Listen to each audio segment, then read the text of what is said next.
Hello and welcome to today's Info2Go webinar. My name is Annie Gaines and I am the Continuing Education Consultant here at the Idaho Commission for Libraries, located in cloudy Boise, Idaho. Our webinars and other continuing education opportunities are funded by the Institute of Museum and Library Services. Everyone is muted and we encourage you to use the chat feature to ask questions and discuss with other attendees. As you exit the webinar, you will be prompted to complete an evaluation. And as always, we appreciate your honest feedback. Today's topic is going fine free. And our presenters today are representatives from libraries all across Idaho. With us today are Stephanie Adamson from the Aberdeen Library District, Lori Hirschman from Caldwell Public Library, Tyler McLean from Coeur d'Alene Public Library, Laura Primrose from Haley Public Library, Robert Wright from Idaho Falls Public Library, Lynn Johnson from Lewiston Public Library, and Audra Green from Meridian Library District. Long thought to be a useful tool for getting library materials back or as a way to generate revenue for the library, we've come to understand that library overdue fines can do more harm than good.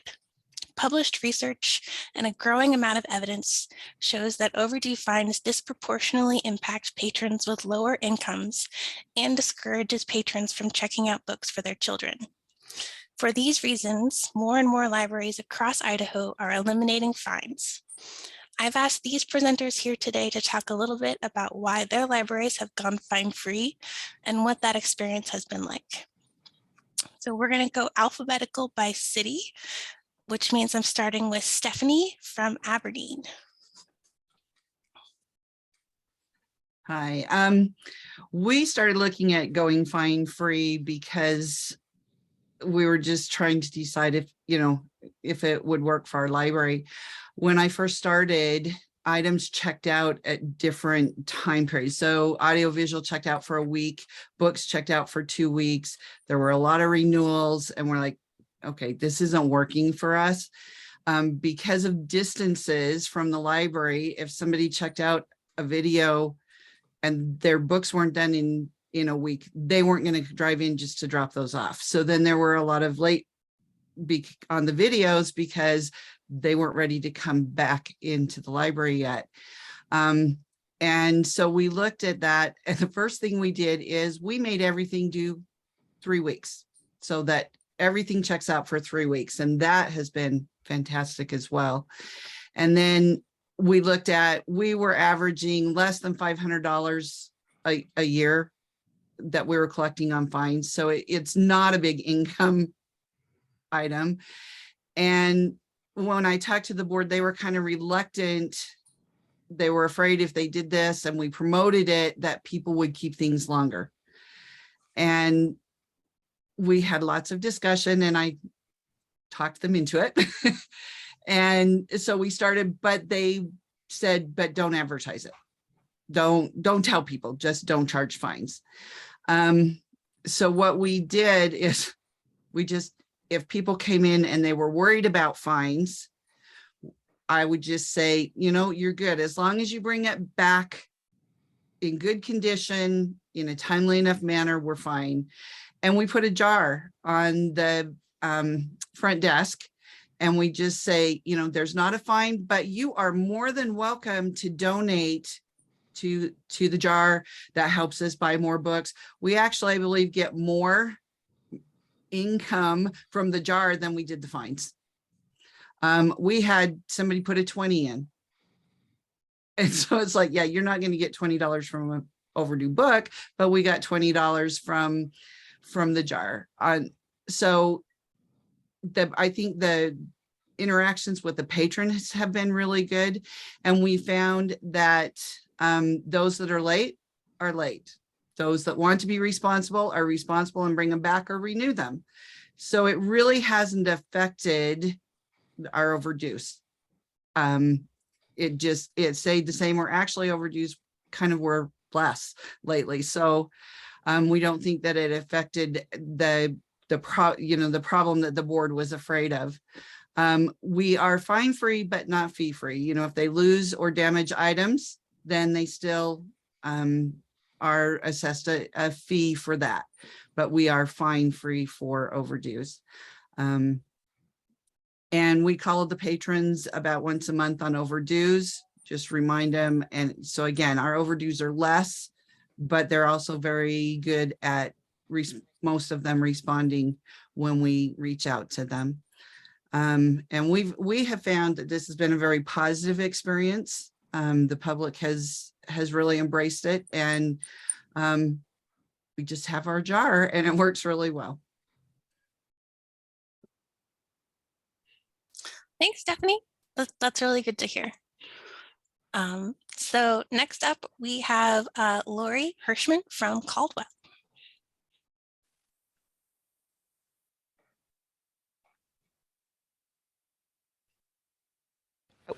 Can you guys hear me? Mm-hmm. Okay, there we are. Sorry, I was like, uh-oh. So I actually am going to share my screen if that's okay. I've got a few slides and a few things that we used in kind of working through going fine free. We actually had decided to work on going fine free after Eagle and Meridian had discussed doing it. I'll first share an Excel sheet that Carol Berry, who used formerly of Eagle Library, put together. And basically it'll show, so I'm going to share this now. And here we go, share this. And so basically it shows some costs related to going fine free. Basically the average time that you spend with a guest, you know, having to talk about what their fines are and why they have to pay them. And, you know, of course it's oh, well, no, I returned that on time. And, you know, it's not worth the fight. So basically it'll show here through your average hours, the minutes spent, deposit, average wage for the staff to handle it. Basically, we came up with, and the supplies for billing that we were using came up to about $240. The one when we had actually put it down altogether, we came up with $342. So we have our open hours here, the average minutes that it took, the money. So this is basically the average breakdown that it costs for us to collect fines per month. $342, you know, it's a pretty substantial amount of money. We also, when we presented to our board, I had actually used this as one of my assignments in school about going fine free here at the library. So there's some information on basically our mission statement and service philosophy. So, you know, in our mission statement that we are trying to provide services and information, meeting the demand for convenient library services. If you're having to come in, you know, once or twice a week, arguing over fines, that's not convenient for us or them. You know, we want to decrease the barriers to access by exploring options to provide additional library service outlets within Caldwell.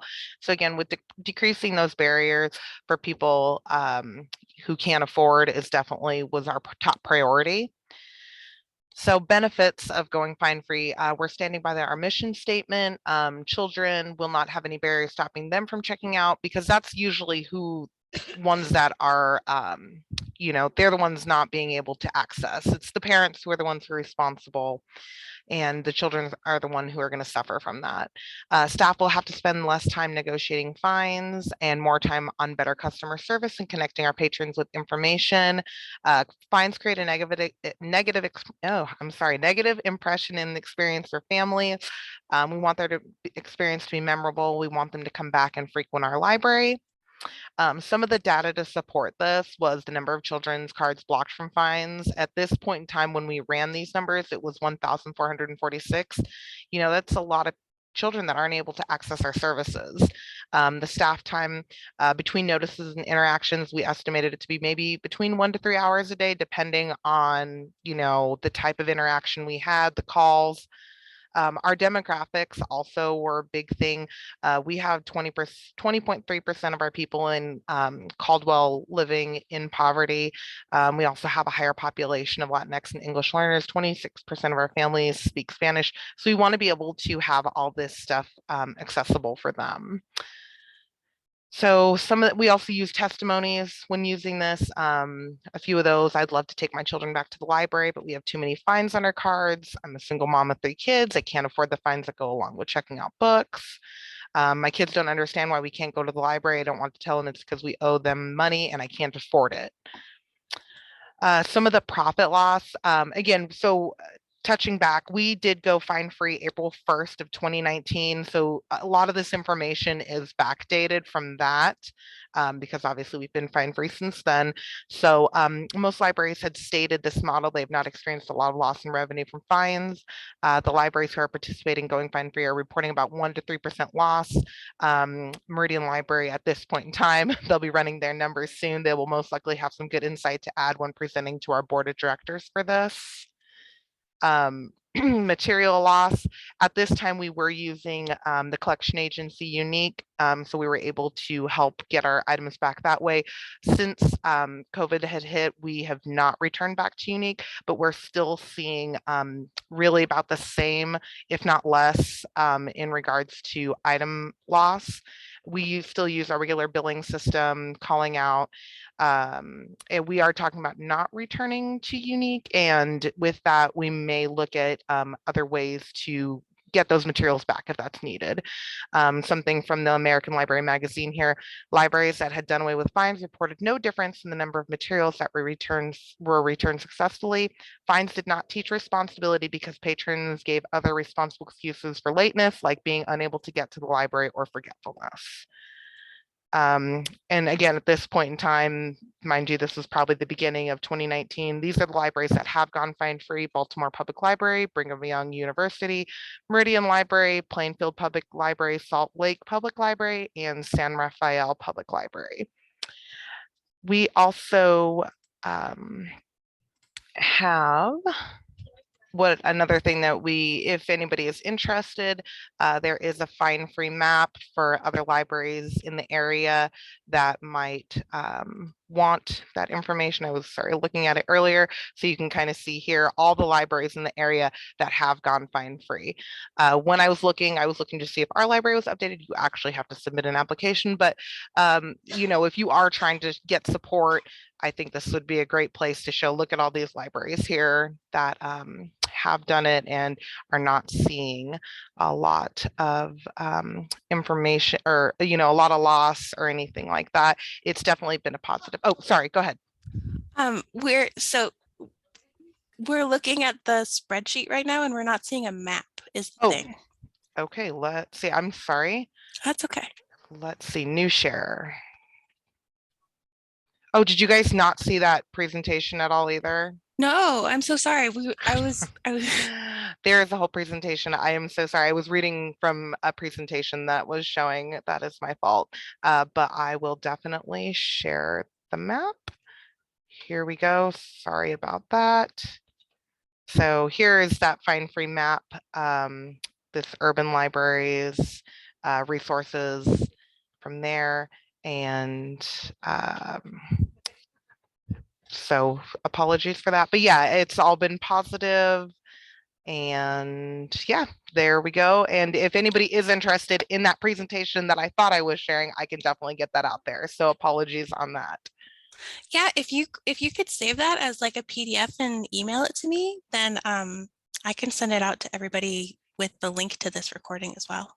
Perfect. Sounds good. Thank you guys. But all positive, very positive, happy that we did it. Awesome. Thank you so much. Yeah. Okay, so next up we have Tyler from the Coeur d'Alene Public Library. Hey everybody, how's my volume? All right, I just moved around my desk setup, so the mic is further away than it used to be, so we are good. So I've kind of tailored my short presentation on implementation issues. I figured that like the qualitative reasons for why it's a good thing for patrons and saving money for libraries would be amply covered. And I don't have a lot of quantitative data to show, but I'll talk a little bit about our implementation, what worked, what didn't work, what you might want to consider if you're looking at doing it in terms of implementation details. So for some background context for our library, we're part of a consortium of 16 independently run libraries in North Idaho, each of which follows some of the same general rules, but also has leeway to set our own policies in some areas. So one of them, when we were charging overdue fines at our library, each of the libraries in our consortium would keep the fine money that they would collect, but we would remit money for lost items back to the library that owned that item.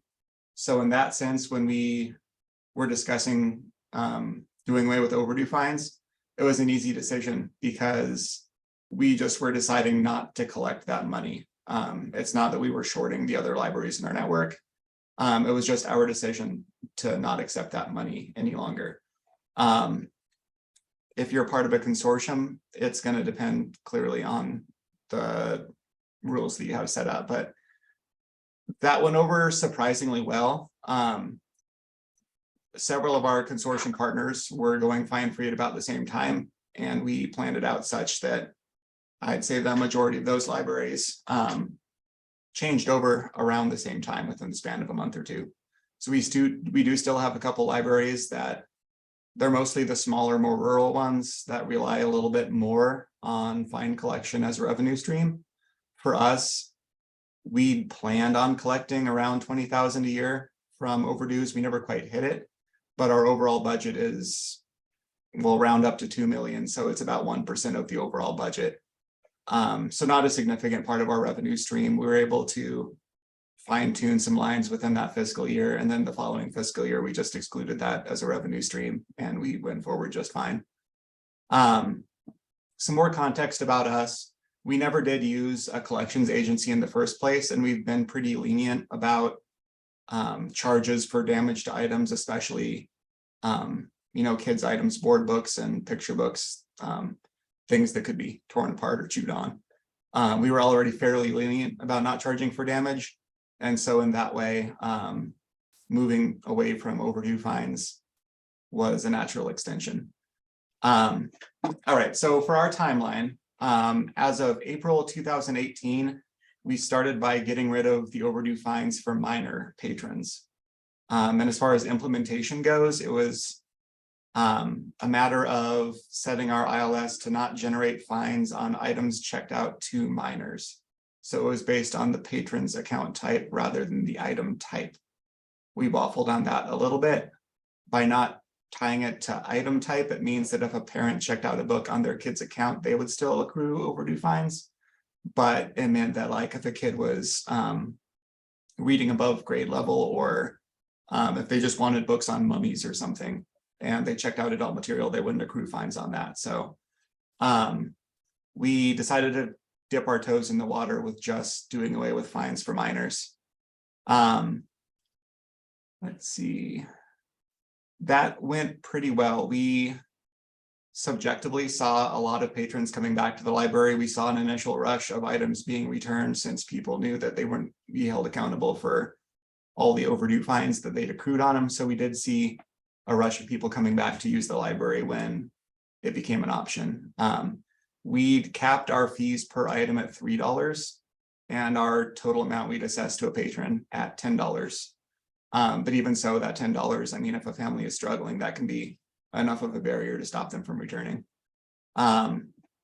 So that seemed like it was a success. We didn't receive much negative feedback. A couple parents were, concerned about how are we going to be able to teach responsibility if we're not charging fines. And, frankly, the kids aren't responsible for getting themselves to the library in most circumstances. So it's not really a responsibility issue, nor is it really our job to teach their kids about responsibility, which parents seem to understand.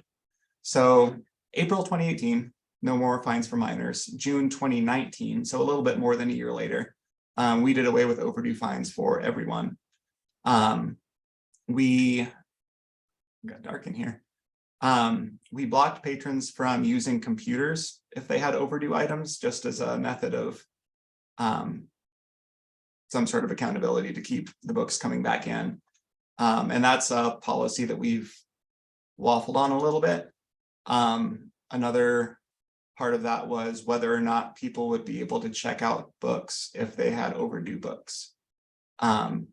So what we initially had set up was if a patron had a book that was overdue, even if only by a day, it would stop them from using our self-checkout, and then they would have to talk to one of our staff.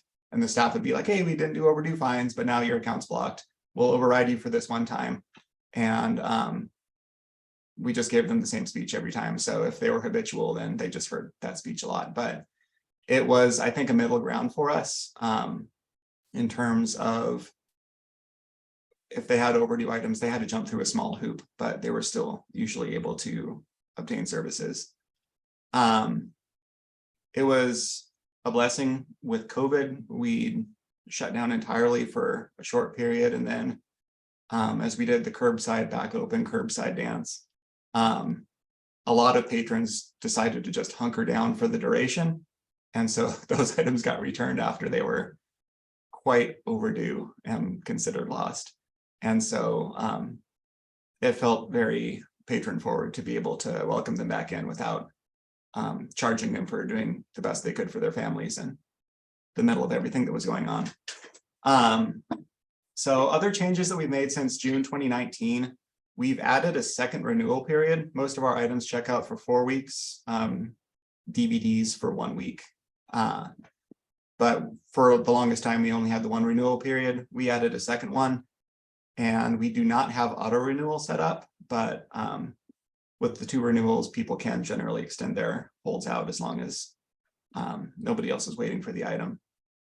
So that's been a benefit for us, especially if the item is just a day or 2 overdue. We can just click renew and they can continue checking out, or they can use the self-checkout if that's what they want to do. People are able to use computers without any obstacle, even if they have lost material on their account, which again, just like the overdue fine, it kind of chases its own tail. If people can't get on the computer, they can't apply for a job. If they can't get a job, they can't pay off their lost books. It goes around and around. So people are able to get on the computers with or without a card, with or without their accounts being jammed up. Items go lost after being 4 weeks overdue. And so I kind of think of it as a soft block. When something goes overdue immediately, they talk to one of our staff and we let them know that they should please turn their books in. And then after the item goes lost, that's a hard block where they're not able to check out until that item is returned, or if it's actually lost, if it's paid for.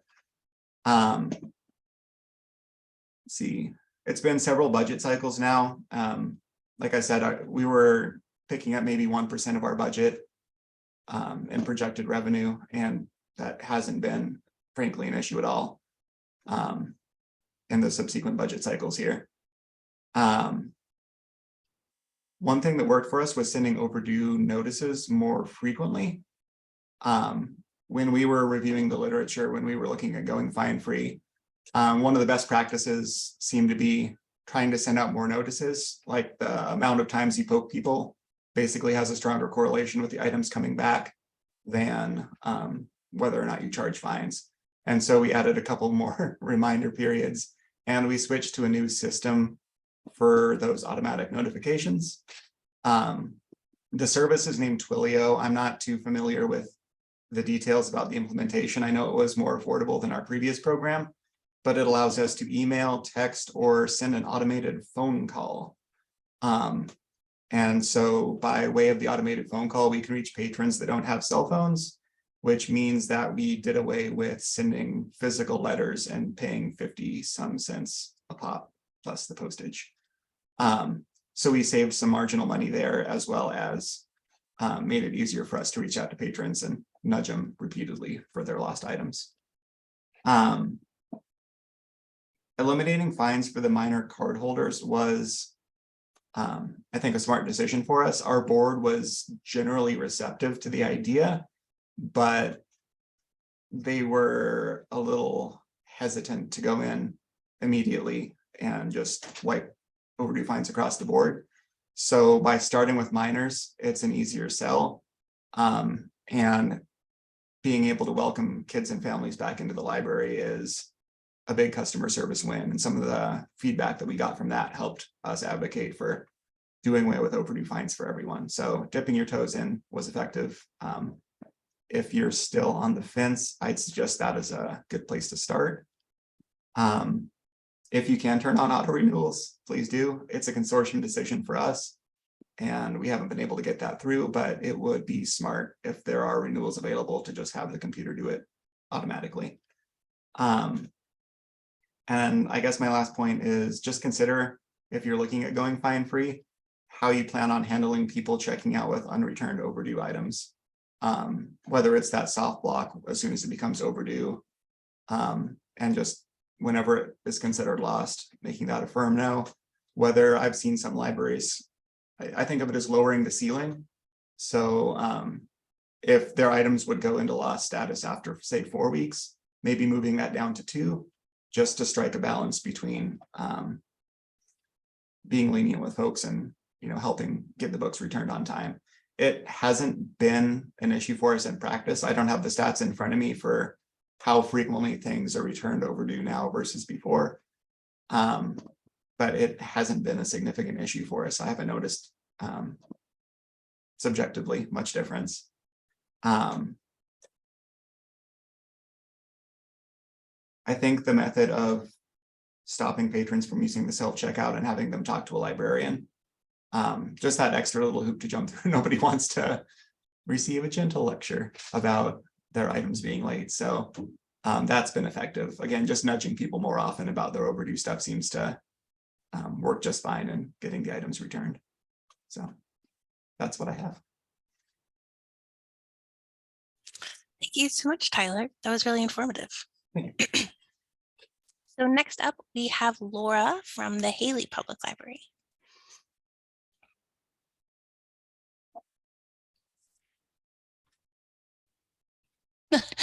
Had to unmute. Good morning, everyone. I'm hearing a lot of the same things that we went through and that we experienced. Overall, I just want to make 3 big points and then some other comments. Is that going fine free has really empowered the kids in our community. The stigma of fines for anybody, and then the staff time, like Laura was sharing with us, empowering kids. This gives them the power over their library card and gives them a sense of what they can control and what might be a very chaotic environment at home. We know that children can't always get to the library, and so kind of blaming them for their overdue fines didn't seem fair if they're under 18. We're close to a domestic shelter, and the library is an invaluable resource for those families who sometimes left their homes with nothing but the clothes on their back. It may have been Lori who was talking about the testimonials. Yeah, we heard that a lot as well. And then sometimes those stigmas, 2 kids come up or adults will come up to check some items out, and we have to tell the one that they couldn't check out because they have, such an amount on their account, and so it's embarrassing to that second person there.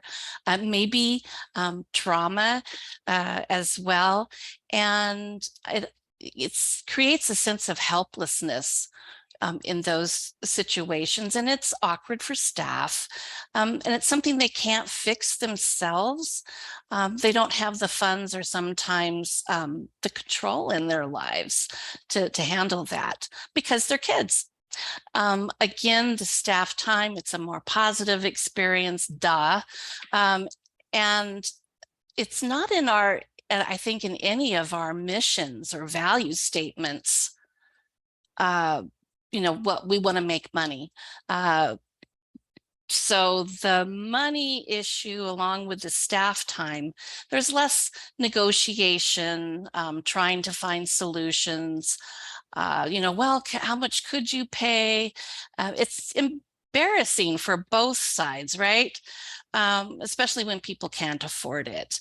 Less time explaining that, well, yes, I know you returned the 15 books, but you still owe money because it was overdue. So staff time can now be devoted to more productive activities. And it's just a better environment all the way around. We do have a weekly, and I'm sure a lot of you too, have a weekly lost report. We're a small library. We have about 10,000 people in Haley, and the county is about 29,000. So we're able to call those people once a week and say, hey, I'm just, wanting to know, do you still have that book? Could you return it? Do you know where it is? How can I help you? That's when I also check to make sure we have the correct email or phone number. So we can make those changes. How can we help you make this easier or simpler? And sometimes, honestly, the parents that I get for these children have no idea. I just recently had a parent that said, oh my God, she had like 120 for her. That's a lot of money. So calling them once a week does help out a bunch. And it's a courtesy, but I realize we're a small library and we can do that. We are in a consortium like Tyler talked about. And I think, Lori, you might, and Ezekiel, if you're there, you can talk to this. I think the majority of people in our consortium are fine-free. Yes, I think that is correct. Maybe besides Emmett. Emmett, yeah, and they're very small, and it may be a cash flow issue. Ironically, though, our average overdue was maybe $3,000 a year. And we really felt that, boy, we could spend another $3,000 in a really more positive way. And the only one that really had a problem with it was our city treasurer. She had, and that's their job, right? But like Tyler was talking about, it was such a small amount of the budget. It just seemed like a much better idea, the goodwill. And they always say word of mouth will kill you. Two people are talking. Hey, I was thinking of going to the library. Oh my God, the library, what a nightmare. They were so rude to me and wouldn't work with me. And then the person's maybe thinking, oh, maybe I don't want to go to the library. So we have a better reputation, a more positive sound to our community. The library is free, isn't free, but it is equitable. And that goes along with more of our mission and value statements. And then other just things I wanted to note here is we have a happier staff. And it's a better patron experience. We want all of our patrons to have a good, excellent library experience. And how much do I owe? And they're getting their checkbook out. No, it's cool. By the way, in our brochure, when we started, I want to say it was in the spring of 19 as well. In our brochure, we made a bold statement and said, we are fine free. So we did advertise it that way. And then along with that sentence, we said, we just want our stuff back. Exclamation point, let's make it fun. And that worked out well too. And it, as I said before, it improves the cultural, the library culture in general. It's been very positive. Sometimes people will say, oh, I don't owe you anything. oh, well, I'm going to give you $5 in the donation jar. And someone else addressed that as well. And you're like, wow, well, that's more than the overdue fine was, maybe, you know.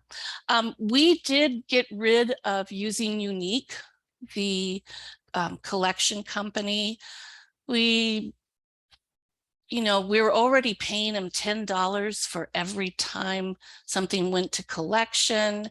And again, it was, we had to pay that. Let's just stop it altogether. And it's been fine. Sometimes we don't get items back, but in the long run, we feel better about it. And again, that goodwill.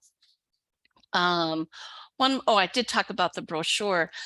That is basically our experience here at Haley. We have some advantages because we are a smaller library, but it has just been so phenomenally popular. And we are a tourist town, and a lot of, I would say 30% of our community are in the service industry, making minimum wage, and they just don't have the money for that. Even though to us, maybe, $10 isn't a lot, $10 can be a lot.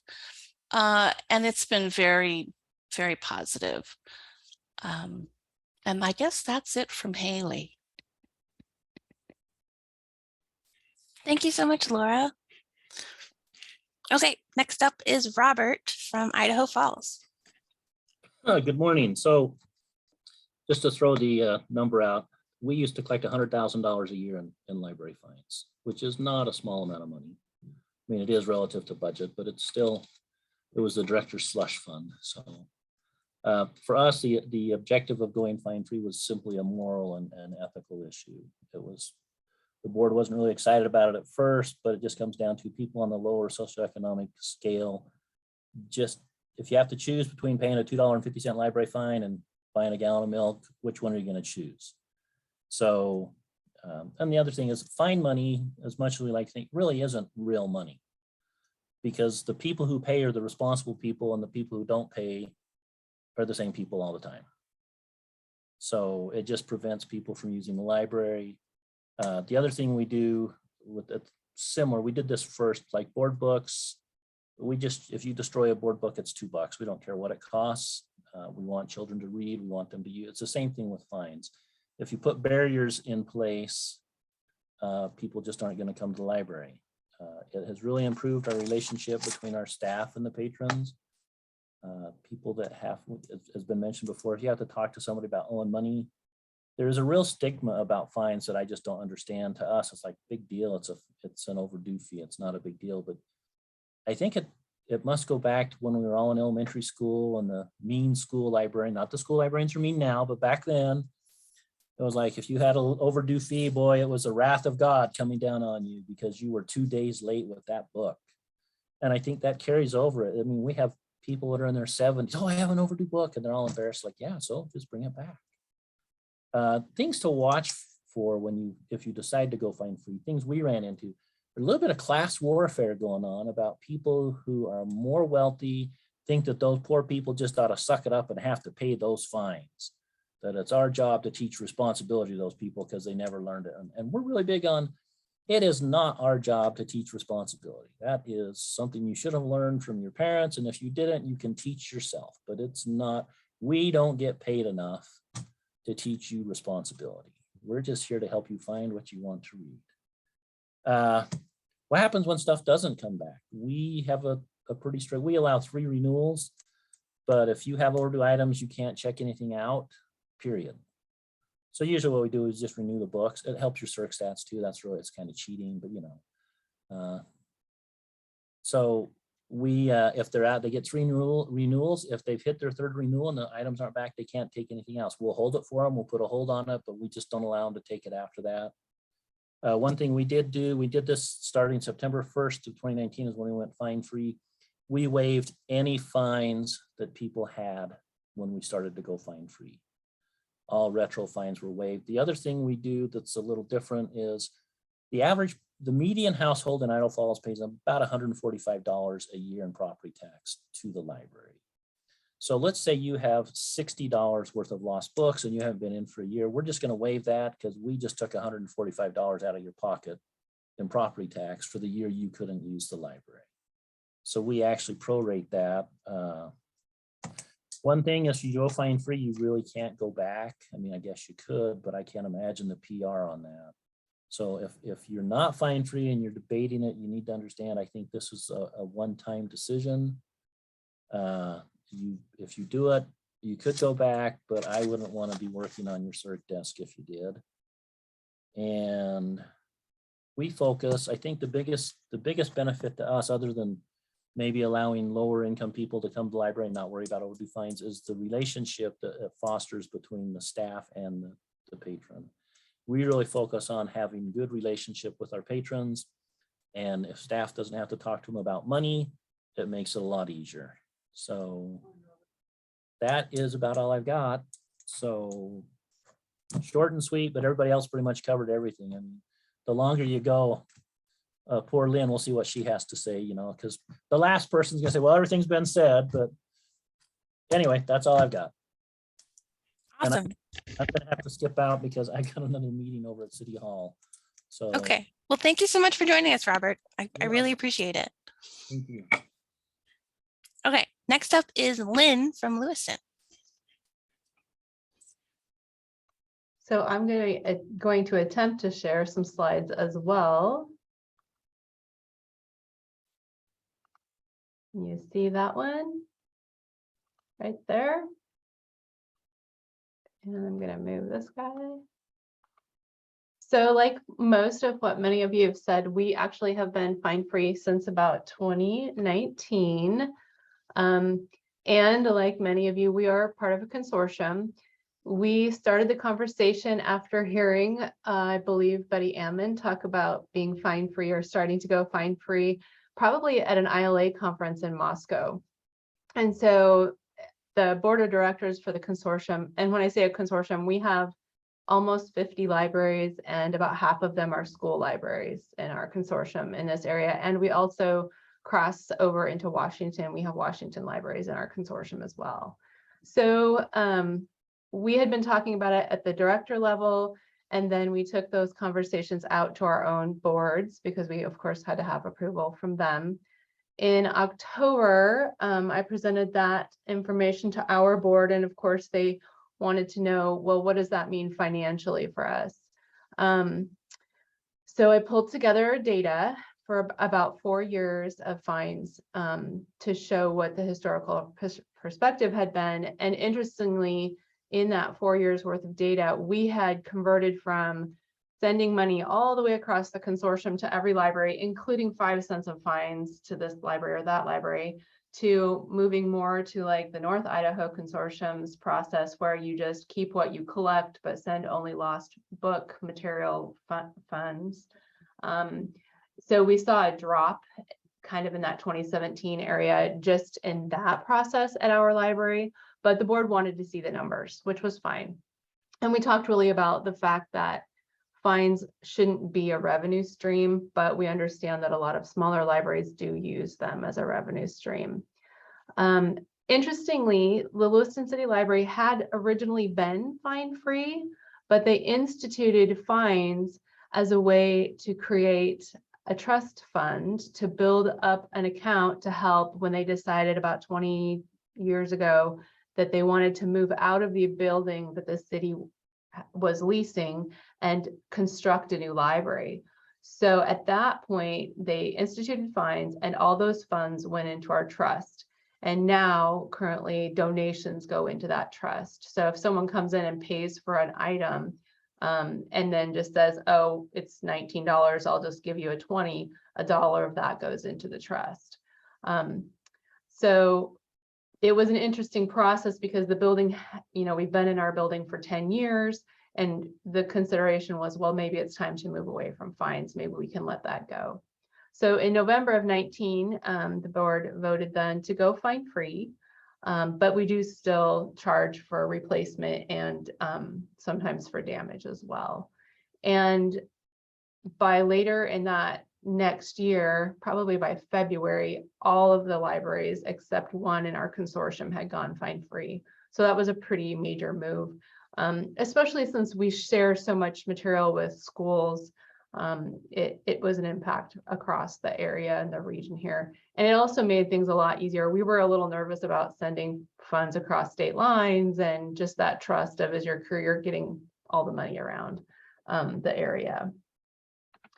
So this is just a quick overview of the funding information I presented to the board from 15 to 19.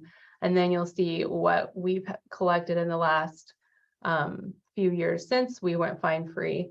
But I would say it's definitely, you have to have faith in people, and it does build goodwill, because then we ended up with a $25,000 donation from someone when they passed away. And so there's always those other people looking out for a library. So we've been really lucky in that case, that we have other people who are willing to donate.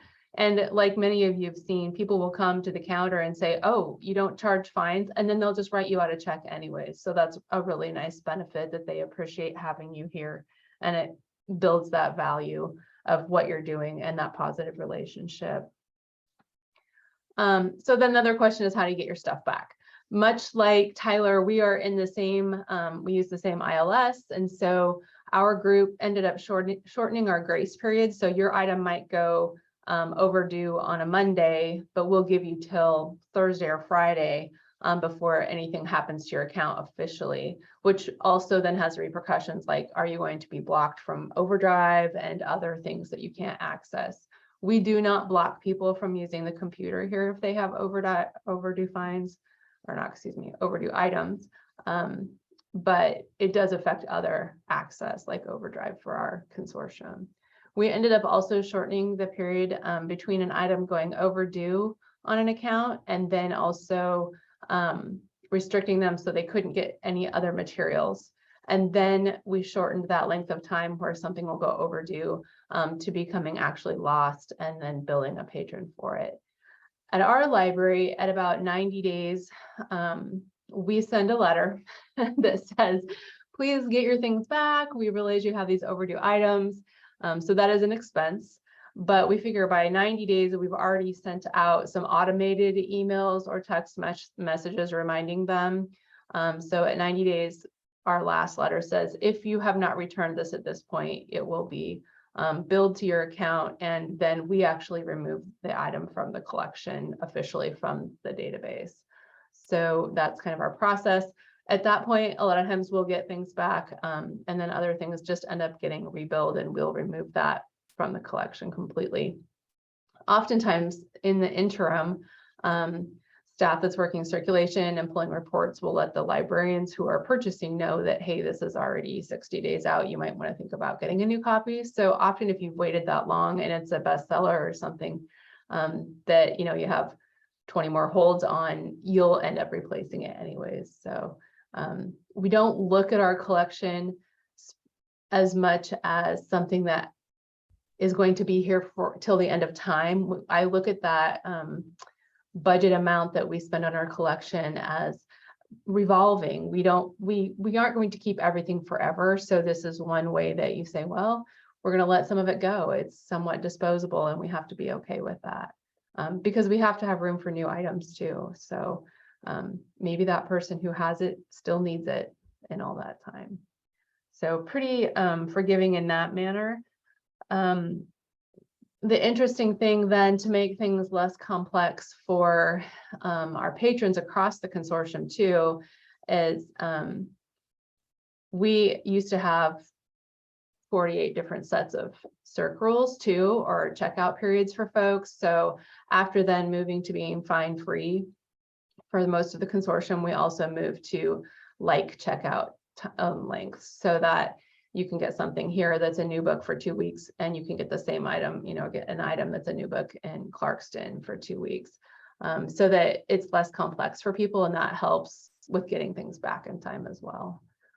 I think the key is just to build those relationships.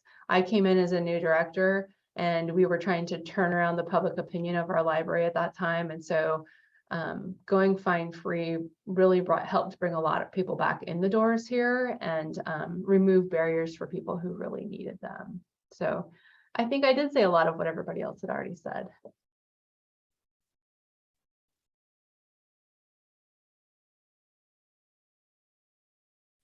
But it's perfect. It's great. All right. So last but not least, we have Audra Green from Meridian. Hi, can y'all hear me? Okay, great, because I was having technical difficulties. Yeah, a lot of stuff has already been said, but some things I will share in addition. My library in Indiana was actually doing this back in 2008, 9, and 10. They started this, and that was actually a direct result of the kind of housing crisis and the burst that happened. And what was sticky I think is the best word to put it about that, is as a library, they made a mission for early learning. That also meant that they focused just on youth materials. They also relied on nutrition and the adult part, which is why I got a little sticky on things. But what I thought was really important about that is they made it very clear, like, we are focusing on the entire family here. And that is our mission and vision. When I came into Meridian, we were kind of going rogue already in outreach on this. What we would do is we would backdate. So, because we knew, a lot of we were meeting the most vulnerable families, right? So we would just automatically, if you don't know what I mean by backdating, that's where you can like set your check-in to be 4 weeks back. So we were already doing that because that was the easiest workaround for what we were doing. We also had a program called Food for Fines that was very popular in Meridian, and we were worried about our relationship with the Meridian Food Bank and how that might hurt them when we went fine free. That was also an issue I had on the bookmobiles. I didn't want the same families who are getting food from the food bank to then give me food just to go back to the food bank, right? So we're just going rogue. But what we've done with Meridian Food Bank is we are still a collection site and people still bring in fines. And some of the biggest pushback we got actually was, and this is 27, this is in 17 and 18. We're actually from families who were like, but I want to teach my kids responsibility. And we were like, you can still do that. And we still, to this day, we see families come in and they're like, well, your book is late. Let's go put something in the Meridian Food Bank bin. And so they're doing it on their own without it being built into our measures. So we also did, from the fiscal standpoint, we did look at our budget and our fine collection was about 1%. And I know that I think both Laura and Lori have mentioned this, but this is definitely a hill I will die on, is that if you ever do get pushback on the money needed, when you start calculating the cost of staff time dealing with all of those patrons, it's so much more. So calculating that soft time in, I think, is what can go a really, really long way to trying to make some cultural and policy changes within your library. The only thing, I mean, most everything has already been said. We want to do this to equalize. Meridian is a suburban library, so we have a lot of our poverty and need is very hidden because we don't have, the concentrated areas of poverty, and we don't have the shelters and things like that. So a lot of it is very hidden. We have been working a lot with the school district actually to overlay with the biggest bus stops, and that's where we take the bookmobile now as well. So the fine free, we started it with J materials, not cards, and now we are completely fine free across the board. I think I could be wrong on this, but I think some of our technology still has some fines related to it, but maybe it is just fees. I'd have to kind of figure that out. So yeah, for the sake of time, most everything has already been said. Ours was 2017. I have a couple statistics. We did do a 1-year analysis that we saw a 30% decline in outstanding overdue fees too for when we did this. So we do still use Unique. We just actually, just a week ago, started back up with Unique, and in that time we've gotten a big amount of stuff back. We wish we could manipulate Unique's letters to be a little kinder, But what we're trying to do on our front line is we're calling it a recovery service and not a debt collect, because, you know, that is scary and intimidating, and we don't actually send people to collections. So the language we're using on the front line is very much like, oh yeah, you got this letter. Sorry, unique is we'll just be honest. Like, unique's a little bit mean. The point is to come in and talk to us. We're so glad you're here so we can start this conversation. It's really a recovery service. Nothing is going to impact your credit. So, and so we have seen a big increase just in the last couple of weeks of things that people had no idea. They just had no idea that it was still on their shelf. They just had no idea that, you know, it was still home. So yeah, going fine free was not a huge impact on our budget, although, you know, we're fortunate in that way. I do know that smaller libraries do that, and it really did tie to our strategic mission and vision. And if you do have targeted audiences, if you're in a location that you're not allowed to do this, if you do have strategic audiences such as Homebound and Bookmobile, there might be some workarounds, which is what we just did, is we just backdated everything until we were able to get it through the board, through the policies. We're also in a consortium.